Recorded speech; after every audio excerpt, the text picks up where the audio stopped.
Okay, so for my 1 month of freezer meal prep, I have 2 trays of pork chops. I have 6 kilo of minced beef. I have close to 8 kilo of chicken breast. I have a whole bunch of salami and honey ham for children's sandwiches. I have 2 kilo of American streaky bacon, and then I also have 2 kilo of shortcut bacon. I then have a whole heap of American cheese slices. I have a whole heap of tasty cheese slices, and then I have a whole heap of pre-grated cheese, mozzarella, tasty cheese, and a Mexican blend for various recipes. And then I have feta cheese. I have a whole heap of sour cream. I have 10.5 dozen eggs. I have a big packet of blueberries. I have a whole heap of sandwich snap block bags. And I have a dozen diced tomatoes. Also some, not margarines, also some butter. A big packet of brown rice. Some nice fresh coriander. And big bag of red onions. So that is the stuff that I got for my 1 month meal prep from Costco and this is the stuff I got from Woolworths that I needed for the meal prep. So I got 8 tins of black beans, 8 tins of mushrooms, cream of mushroom soup, 4 jars of tomato paste. I needed some Worcestershire sauce, some red wine vinegar, and then a few bits and pieces of vegetables. I've got 2 of these, the other one somewhere. And I got a whole heap. I needed broccoli. They were out of just the broccoli, which I found very bizarre. But I thought instead of gallivanting around to another store, they had broccoli and cauliflower, so we're going to have that in. It doesn't really matter. Some bananas, some ricotta. I've got 5 of those. I've already got one in the fridge. Honey, olives, sun-dried tomatoes, a whole heap of pasta. I just chose the shells. A whole heap of English muffins, whole stack of bread, some milk, and a whole lot of trays. Now, I'm not going to necessarily need to use everything that is here. I might use sort of like 1 and a bit of those milks. Obviously, I'll only use a tiny bit of these, that sort of thing. Also, these things don't include things that I already have in the fridge. Such as I've already got a little bit of chicken still in the freezer that I'm going to be using. I've already got tins of corn, that sort of thing. So I'm not pulling all of that out at the moment. But this is to just give you an overview of what I have had to purchase on top of what I already have in order to do my 1 month big freezer stock up. So the other thing is this also doesn't include the vegetables or salad items that I'll need to buy to have on the side with these meals. But all up, it includes a lot of breakfasts, lunch and dinners for the entire month. So first thing on the second day, which is really only the first day of meal prep, I did the mince last night, just pre-cooked it all, but this is my first day of really getting into it after a full day of shopping yesterday. So I started out with about 11 loaves of bread, and I've only got about 2.5 left to do, and I'm doing some school lunches. Now, I have my crates there that I just tossed the sandwiches in, so I've got half of them are going to be ham and cheese, half of them are going to be salami and cheese. And the kids will love that because they rarely have salami and they look so good and the salami smells amazing. But anyway, so I prefer when I get a chance to freeze some sandwiches for school because we have a huge school run to do. I've got to go to 2 separate schools. I have a lot of driving to get to them. And so either end of the day, I don't want any of us really having to make sandwiches. And as far as freezing goes, bread freezes beautifully. Things like cheese and cold meats freeze beautifully. Put them together with some butter. You do not tell the difference. It is, and I eat them on the weekends occasionally. If we go out, I'll take a bunch of the sandwiches and they taste, actually it tastes better than if you've had the bread, you know, sitting on the bench for 3 days. And so because you're freezing them when the bread's still really fresh, and so you have a lovely sandwich.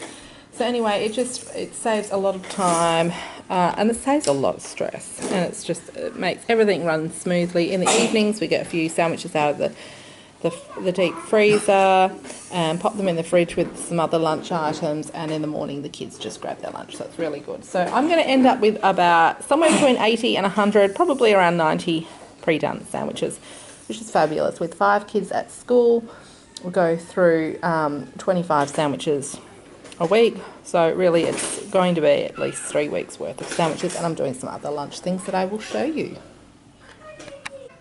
And I'll just add that the end pieces of bread I'm not using for the sandwiches, but I'm not letting them go to waste either. I'm doing this wonderful toast egg bake that I got the recipe from my mother-in-law, because she made it last week when I went over, and it was delicious, and I thought this would make something great to freeze for breakfasts.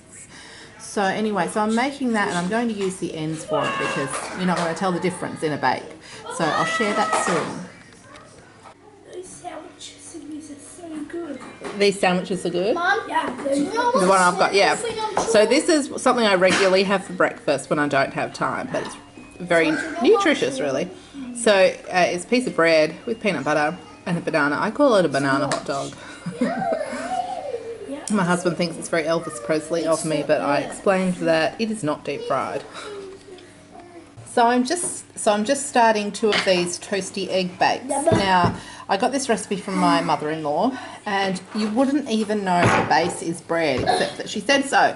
And I thought, oh yeah, it is. But anyway, it goes really toasty, and then you've got like a quiche sort of layer. So this is the first thing. I'm just using the bread ends from all these loaves of bread that I made. So I'm just buttering the normal side, not the crust side. And then you just layer it down in your dish and continue that way. And then I will show you what I'm going to put on top of it. So I have about 5 kilo of chicken breasts in 2 slow cookers. This slow cooker is a little bit smaller than the other one. This one, the lid broke, but I can just put foil over it, and I have been using it and it's still great. This one's slightly smaller, but I got it last week for 19 bucks, so I thought that was well worth it.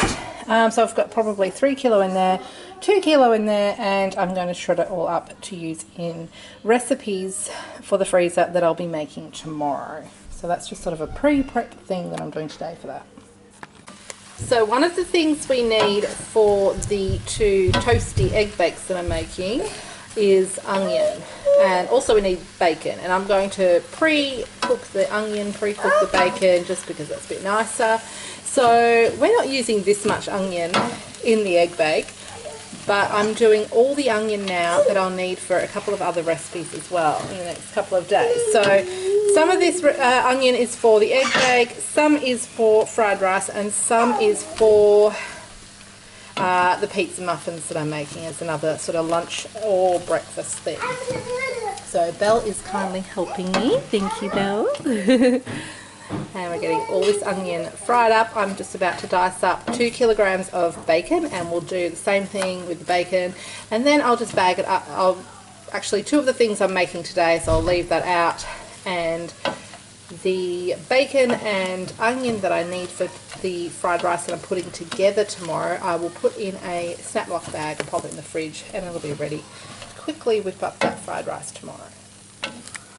So while Belle just finishes off that onion, and then we'll get onto the bacon, just past all this sort of stuff, I am currently just grating about 6 zucchini, which will be used to make the pizza muffins, which I'll be making after I've made the egg bakes. However, I won't show you the recipe for the pizza muffins because I've already, over a year ago now, put that up on YouTube. So I will leave the link for that recipe below. So to the egg bake, I have just added about 2 cups of cooked red onion, 2 cups of cooked diced bacon, and a 400-gram tin of corn that you can't really see because it's sunk to the bottom. And I'm just going to add a little bit of garlic powder and a little bit of dried parsley, but otherwise keeping it simple. It's already got some salt and pepper there. So now these egg bakes are in a preheated oven on about 170 degrees Celsius, and they'll be in there for about half an hour. Then I'll show you what they look like. So I'm just putting together the pizza muffin recipe, which I'll just give you a little look at, and if that looks good, you can pop over to the link that I'm leaving underneath, and I'm just about to add the bacon and onion mixture to that, and then I have to do the egg mixture separately and then incorporate it all. Under there is flour, there is grated cheese, there are olives, all sorts of yummy things. So that's what it looks like. So just a little tip, I'm just about to organise these breakfast pizza muffins, or they're for lunch as well. But this is baking paper. Would you believe it? Now I got this little tip from Jamie Oliver. Thought I'd pass it along in case you haven't heard it before. So all you do is you run your little bit of baking paper, as much as you need, under water, wring out the water, you can give it a bit of a dry on a tea towel, and then it just conforms into whatever shape you need. So it's great for cakes, and in this case little tiny muffin cases. You'll see in my old video I put pieces of fruit just to try and hold it down, and it worked really well, but that requires finding a whole bunch of pieces of fruit. So this is just really easy. Alright, so I've already cut one of these up, and this is what the other one looks like. So that's the Toasty Egg Bake, and I've also had a piece of it. It's really nice. This is a large pan, and so for the amount of eggs I used, it didn't come up a great lot. You can still see tops of the bread at the top as well, which you couldn't with my mother-in-law. So if you wanted to, you would increase the egg quantity, or you would use a smaller pan. The first lot of pizza muffins are out of the oven. These ones are a little bit small, and the second lot that are in I've made a bit bigger. So these will be really good for the little ones. And then I've got a few more that will have to be done afterwards, because there's a little bit of mixture left. So it'll be more than 48. And then over here I'm just making up some French toast, which I have never frozen before. I love French toast, but this is my first time freezing it. And this is actually pumpkin bread. At the moment they've got pumpkin bread in the shops, I suppose as a sort of Halloween thing, but it smells delicious. I think I've had homemade pumpkin bread before, so the smell is very familiar, or pumpkin scones at least, and that's what it smells like. It smells gorgeous. Anyway, I thought I'd make it an interesting French toast, so I'm giving pumpkin bread French toast a go. And as I make this, I'm reminded that I do have a French toast recipe on my channel, so I'll put the link below. This one I'm not going to have gorgeously sweet with maple syrup and everything. This is going to be like a quick grab and go breakfast. So just a sneak peek in my really tiny oven. I've got the second lot of pizza muffins in there, and also I've got 2 trays with lots of bacon on each tray, because I'm going to be doing bacon and egg English muffins next.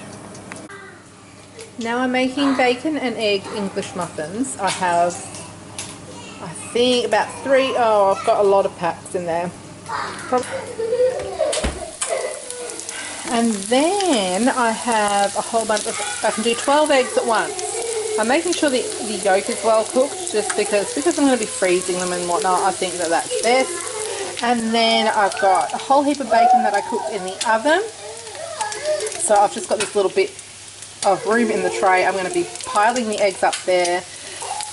And then I'm going to be putting the remainder of the English muffins in the oven.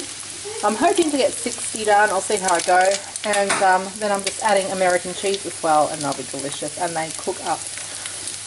And they freeze really, really, really well. So I just wrap them. Usually I wrap them in baking paper and then a bit of cling wrap, and then when I take them out of the freezer, I simply take the cling wrap off, I put them in the microwave for about 1 minute, and you would never know that they had been frozen. They are warm and fresh and so tasty. It's a really fabulous breakfast, or any time of the day.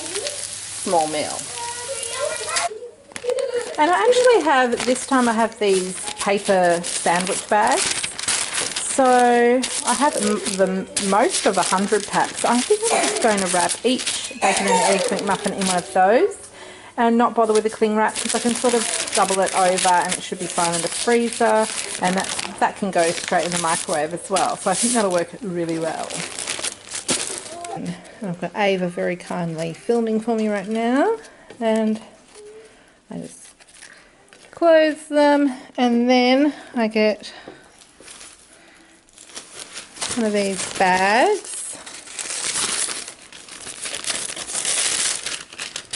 and I place the muffin in here, and I fold it over like that, and then that is lovely. And then I'm putting them in this crate. When I've finished them all, I'll just put them in a couple of shopping bags in the deep freezer, and they're good to go. Show Mama, put it up. What have you got? You've got an English muffin. Yeah. So I think we might have 59 bacon and egg English muffins, not 60.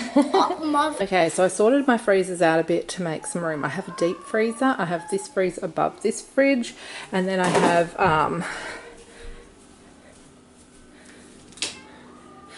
have this long freezer as part of this wider fridge. So I decided to put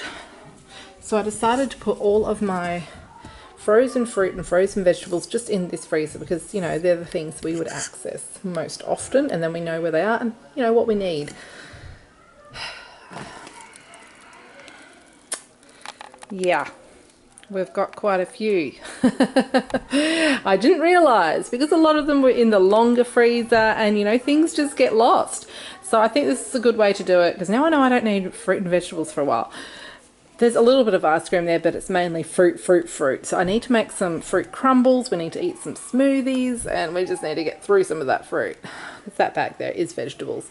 And then vegetables, and then vegetables, and a lot of this broccoli, a little bit of the corn and peas I will be using tomorrow. So thankfully we'll be getting rid of a little bit of it, because it's just taking up so much room.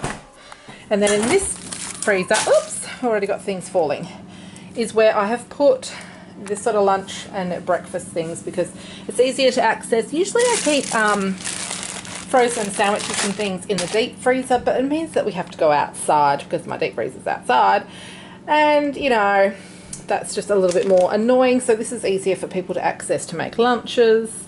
So in here I have muffins and the egg slice, and what do I have in here? And some of the French toast. Then here I have sandwiches, and I've got muffins falling. So I've got sandwiches, and then I've got more French toast here. And then I still had to stuff, this is some drip, that's icy pole. And then I've got even some more vegetables in here. I've got tomatoes and some more things just stuffed up there and in there. So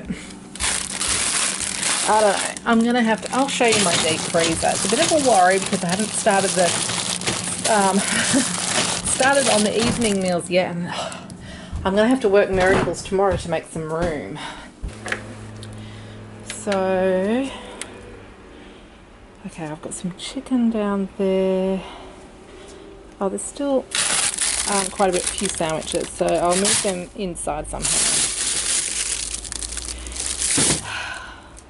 I'm just going to go through it and make enough room that I can get a whole heap of evening meals in there. Okay.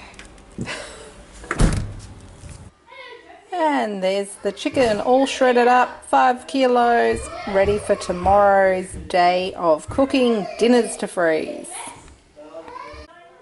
So it's still the same day. Actually, I just made these quickly. They're lemon garlic chicken for the slow cooker. And I realised I had to do them because I had some frozen chicken that I put in the fridge to quickly make these freezer meals and put back in the freezer before it thaws out. So because half of this chicken, some is not frozen yet, but some of the chicken in here is frozen, so I'm going to get it back in the freezer so it stays frozen. And this is a lovely recipe. I've made it a few times, and you can get this recipe at a website called She's in Her Cape, and I will leave the link. So I'm going to pop these in the deep freezer, and then I am absolutely done for today, and I'll be back tomorrow to finish these evening meals.